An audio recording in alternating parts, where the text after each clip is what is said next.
प्यारे दोस्तों, हजरत आदम अलैहि अस्सलाम और हव्वा अलैहि अस्सलाम अल्लाह के हुक्म से बड़े आराम व सुकून से जन्नत में रहे।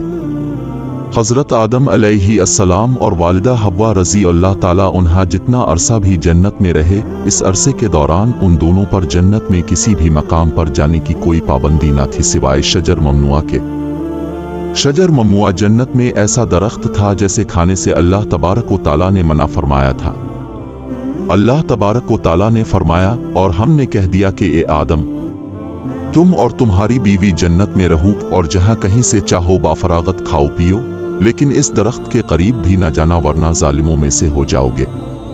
जैसा कि अल्लाह तबारक व ताला ने हजरत आदम अलैहि अस्सलाम और अम्मा हव्वा रज़ी अल्लाह ताला उन्हा को इस शजर ममनुआ के करीब जाने से मना फरमाया, तो उधर शैतान मरदूद को हजरत आदम अलैहि अस्सलाम से बदला लेने का मौका मिल गया। चुनांचे शैतान मरदूद हजरत आदम अलैहि अस्सलाम से बदला लेने के लिए दिन रात कोशिशें करने लगा। फिर शैतान ने इन दोनों के दिलों में वसवसा डाला ताकि उनकी शर्मगाहें जो एक दूसरे से पोशीद थीं दोनों के रूबरू बेपर्दे कर दे, और कहने लगा, ए अदम, किया मैं तुझे दायमी जिंदगी का दरख्त और वो बादशाहत ना बतला दूं जो कभी पुरानी ना हो। जब तुम इस दरख्त से खाओगे तो तुम हमेशा जिंदा रहोगे और एक अजीम बादशाही हासिल करोगे।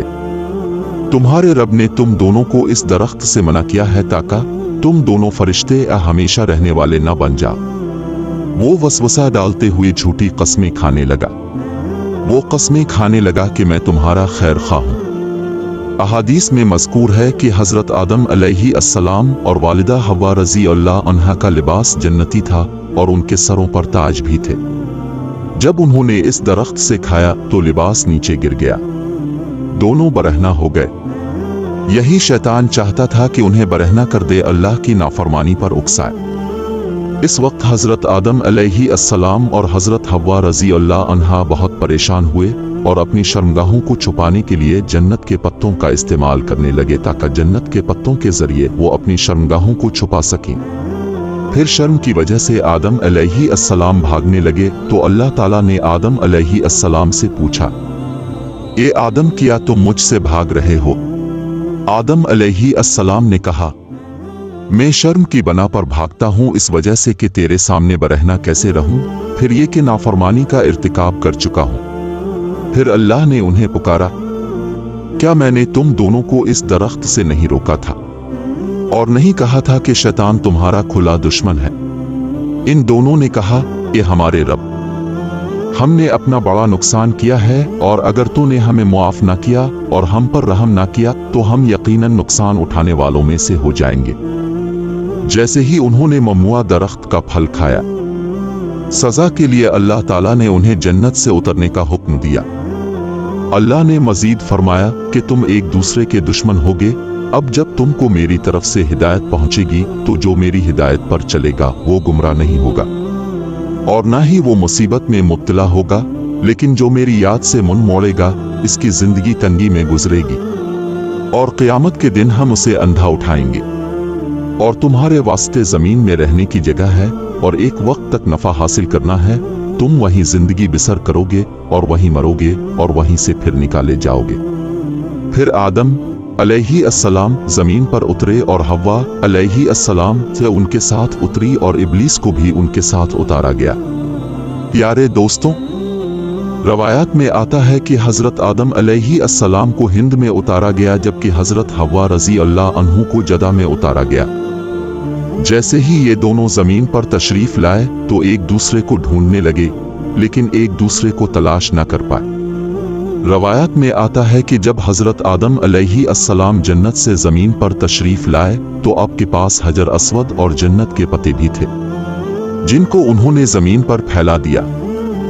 हजरत अल्लामा इब्न कसीर लिखते हैं कि हजरत आदम अलैहि अस्सलाम से जो खता हुई तो हजरत आदम अलैहि अस्सलाम इस खता की मुआफ़ी के लिए अल्लाह तबारक व ताला की बारगाह में एक लंबे वक्त तक रोते रहे और अल्लाह तबारक व ताला से मुआफ़ी मांगते रहे। चुनांचे एक दिन अल्लाह ताला ने हजरत आदम अलैहि अस्सलाम पर रहम फरमाया तो अल्लाह ताला ने हजरत जिब्राइल अलैहि अस्सलाम को हजरत आदम अलैहि अस्सलाम के पास भेजा कि जाकर हजरत आदम अलैहि अस्सलाम को मुआफ़ी की खुशखबरी दे दो। जब हज़रत जिब्राइल अलैहिस्सलाम ने आकर हज़रत आदम अलैहिस्सलाम को अल्लाह तबारक व तआला का ये पैगाम पहुंचाया कि अल्लाह तबारक व तआला ने आपकी खता को माफ़ फरमा दिया है, तो हज़रत आदम अलैहिस्सलाम बहुत ज़्यादा खुश हुए और अल्लाह तबारक व तआला की बारगाह में सजदा शुक्र अदा करने लगे।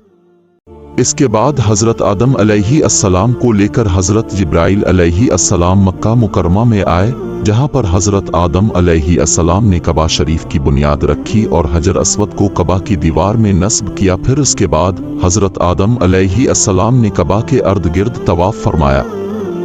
जब आप तवाफ से फारिग हुए तो हज़रत जिब्राइल अलैहिस्सलाम हज़रत आदम अलैहिस्सलाम को मैदान अरफात की तरफ ले गए। वहां पर आपकी मुलाकात हज़रत हव्वा रज़ी अल्लाह ताला अन्हु से हुई, लेकिन लंबे वक्त की जुदाई की वजह से और जिस्मानी बनावट के तब्दीली की वजह से आप एक दूसरे को पहचान ना सके।